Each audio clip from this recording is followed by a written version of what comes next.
प्यारे बच्चों नमस्कार, स्वागत है आप सभी का इस प्यारे से YouTube channel Bihar board science Vidyakul पर। तो आई होप सब फिट एंड फाइन होंगे और आपकी पढ़ाई एकदम बढ़िया चल रही होगी, एकदम मस्त, एकदम फंटू क्लास। तो प्यारे बच्चों, हम लोग पढ़ रहे हैं कॉम्प्लेक्स नंबर। हम लोग पिछले क्लासेस में कॉम्प्लेक्स नंबर यानी सम्मिश्र संख्या में कोणांक देखा था। क्या देखा था बच्चों? मापांक और कोणांक, जिसको आप मॉडुलस और आर्गुमेंट कहते हो। तो हमने ये सीखा था कि कैसे हम फाइंड करें मॉडुलस और कैसे हम किसी भी कॉम्प्लेक्स नंबर का, सम्मिश्र संख्या का हम कोणांक यानी आर्गुमेंट निकालें। तो इसी क्रम में हम आगे बढ़ते हुए अब हम एक नई चीज पढ़ेंगे कि जिससे आपकी, अगर हम कह सकते हैं कि सम्मिश्र संख्या की उत्पत्ति हुई, कि आखिर हम सम्मिश्र संख्या क्यों पढ़ते हैं, तो वो सिर्फ जो है इस क्वाड्रेटिक इक्वेशन की वजह से।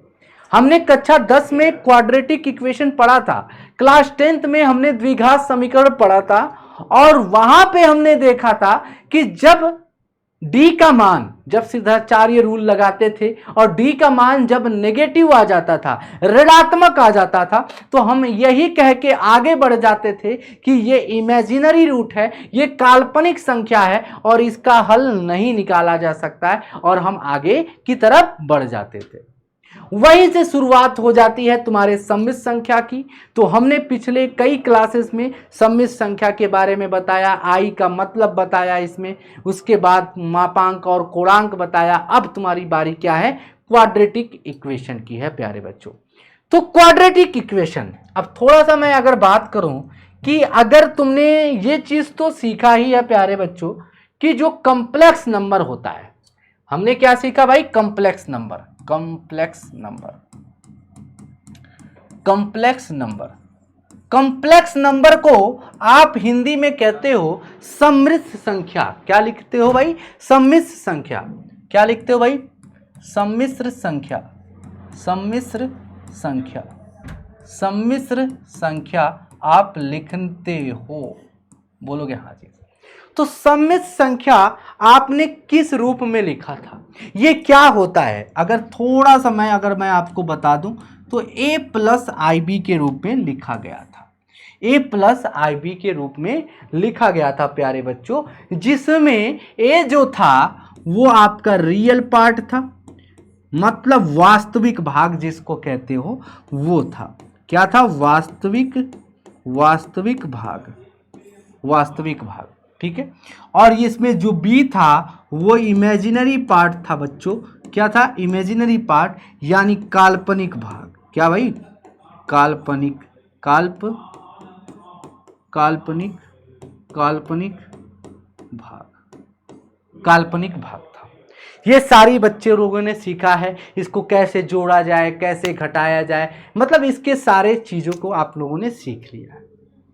अब यही आता है कि क्वाड्रेटिक इक्वेशन को कैसे सॉल्व किया जाए जब d का मान नेगेटिव आ जाता है।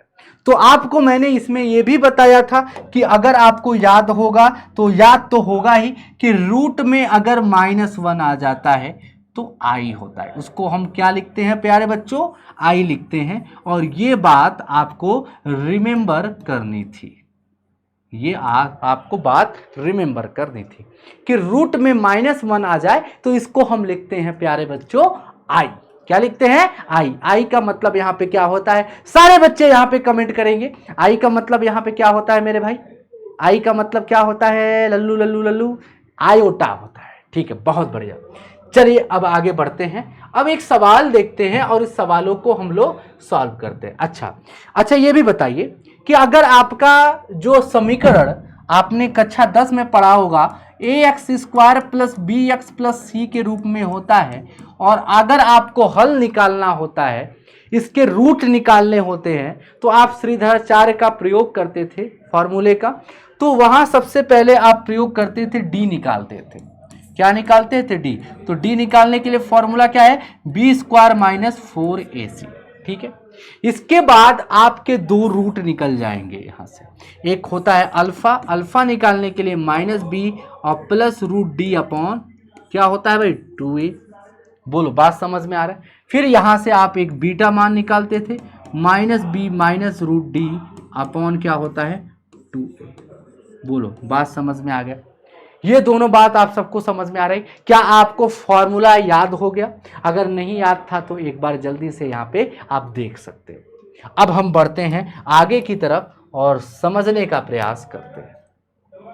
क्या सभी लोग तैयार हैं इसके लिए? तो अब हम लोग प्रश्नों की तरफ चलेंगे और प्रश्न करेंगे कि देखिए कैसे डी का मान जब माइनस आता था तो आप छोड़ के भाग जाते थे, लेकिन अब भागना नहीं है, कहोगे रुको बेटा, उसको भी आपको कर लेना है। देखिए अब देखिए यहां पे ये सवाल आपको दिया गया है, ये एक द्विघात समीकरण है, ये एक क्वाड्रेटिक इक्वेशन है प्यारे बच्चों। यहां पे ए का मान क्या है बाबू? 2 है, बी का मान क्या है? 1 है, और सी का मान क्या है? 1 है। Oh my God, A B C, ठीक है। आप यहां पे सबसे पहले डी निकालोगे, डी निकालने के लिए formula B square minus 4ac, ठीक है बच्चों। बी का मान क्या है बाबू?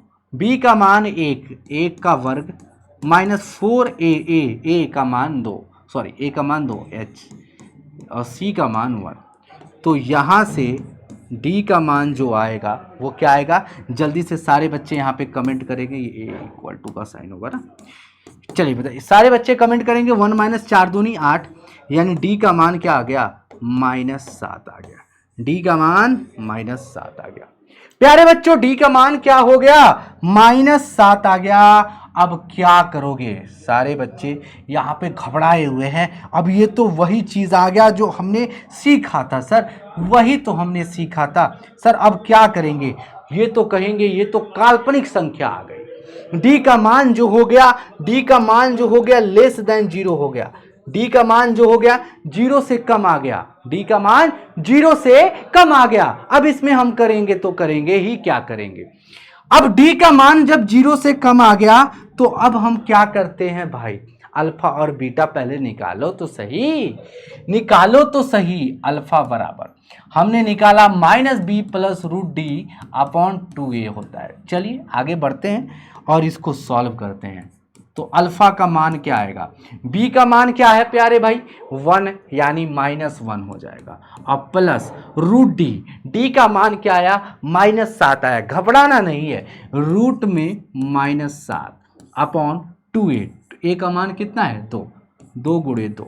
तो यहां से क्या आएगा जल्दी से बताइए? अल्फा का मान क्या आएगा? -1। और देखो ये 7 को क्या लिख सकते हो? ये 7 को क्या लिख सकते हो? 7 गुणे -1 लिख सकते हो। एकदम लिख सकते सर, एकदम लिख सकते।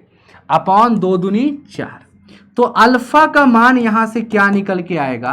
-1, रूट में 7, और रूट में -1 को क्या लिख सकते हो? रूट में 7 को क्या लिख सकते हो? रूट में 7 को क्या लिख सकते हो? रूट में -1 को क्या लिख सकते हो?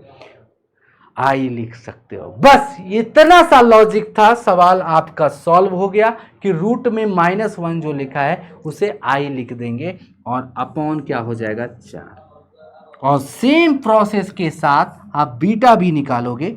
प्यारे बच्चों बीटा निकालने के लिए आपने फॉर्मूला सीखा है -b minus √d upon 2a, है ना। आप यहाँ से डायरेक्ट भी निकाल सकते हो, लेकिन जो प्रोसेस है उसी से करना है अगर तो -1 हो जाएगा बाबू। -1 माइनस रूट में -7 अपॉन 2 गुणे 2। और यहाँ से फाइनली जो उत्तर आएगा आप देख पा रहे हो, बीटा का मान -1 और माइनस यहाँ पे लिख देंगे, और रूट में -7 का जगह आप क्या लिखोगे? रूट में 7 आई हो जाएगा अपॉन 2 दूनी 4। तो ये रहा आपका अल्फा का मान प्यारे बच्चों। ये अल्फा, ये पहला आपका मूल हो गया और ये दूसरा मूल आपके पास हो गया। दोनों सॉल्यूशन, दोनों हल आपके पास आ चुके हैं। क्या अब घबराने की जरूरत है? क्या आपको घबराने की जरूरत है? क्या आप भी अब डी का मान जब माइनस में आएगा तो क्या आप छोड़ के भागोगे? नहीं नहीं नहीं नहीं, क्योंकि कहोगे सर हम आई के बारे में जान चुके हैं। अब आई के बारे में जान चुके हैं तो अब माइनस में आएगा तो घबराना नहीं है, उसको आगे प्रोसेस करना है। जैसे ही यहाँ पे डी की वैल्यू -7 रखोगे उसे सेपरेट करके आई लिख सकते हो। ठीक है भाई, और ये रही इसकी कहानी। एक प्रश्न की तरफ और चलते हैं, एक प्रश्न और करते हैं, उसके बाद आप लोगों को सवाल करने होंगे।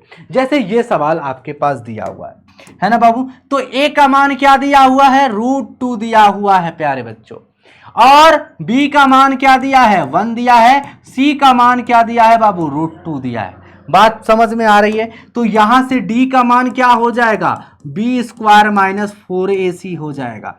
तो डी का मान क्या हो जाएगा, बी का मान 1 है और 1 का वर्ग माइनस 4ac, ए की जगह क्या हो जाएगा √2 और सी की जगह क्या हो जाएगा √2। तो डी का मान क्या आ जाएगा 1 माइनस 4 दूनी 8। ओ माई गॉड, डी का मान फिर से क्या आ रहा है, -7। क्या आ रहा है, एक्चुअली में यही तो आएगा भाई, √2x², है ना, डन है भाई। सी की जगह √2 रखा है, ए की जगह √2, √2 में √2 का गुणा किया 2 हो गया, 4 दूनी 8, 1 - 8 क्या हो जाएगा -7। अल्फा और बीटा यहां से निकाल लीजिए। तो बताइए अल्फा का मान क्या होगा, अल्फा का मान क्या होगा प्यारे बच्चों। अल्फा का मान निकालने के लिए क्या निकालते हो, -b + √d/2a, और बीटा का मान निकालने के लिए क्या करते हो, -b - √d/2a। चलिए बताइए क्या हो जाएगा इसका उत्तर। तो प्यारे भाई अल्फा का मान जो होगा -1, बी का मान 1 दिया है तो -1 रख देंगे, और √d मतलब -7, तो -7 को आप लिख सकते हो रूट में 7i अपॉन 2 एकम 2, अपना 2 एकम 2 हो जाएगा। ए का मान क्या है, सॉरी ए का मान √2 है ना, तो 2√2 हो जाएगा, 2√2 हो जाएगा। सिंपल वे में बीटा का मान भी निकल जाएगा, -1 माइनस √7i हो जाएगा और अपॉन 2√2 हो जाएगा। करेक्ट है बच्चों, क्या बात सबको समझ में आ गई, 2√2 हो गई। अल्फा का मान ये हो गया, बीटा का मान ये हो गया, आई। बस यहाँ पे खेल जो था मात्र आई का था। आई का खेल इतना बड़ा है जो आपने यहाँ पे देख लिया।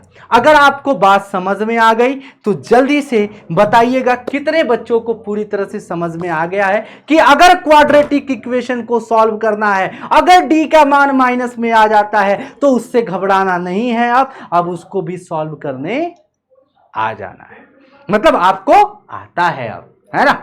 बोलोगे हाँ जी सर अब कर लेंगे। जैसे ही रूट में -7, रूट में कुछ भी आता है माइनस में, उसको सेपरेट करके -1 को आई लिख देंगे।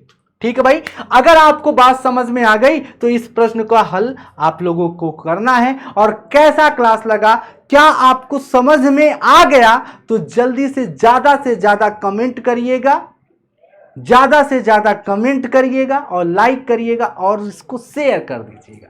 ठीक है बच्चों, तो इस सवाल को जरूर सॉल्व करके इसका उत्तर आप लोगों को कमेंट बॉक्स में देना है। थैंक यू वेरी मच, जय हिंद, जय भारत। मिलते हैं अगली क्लास में।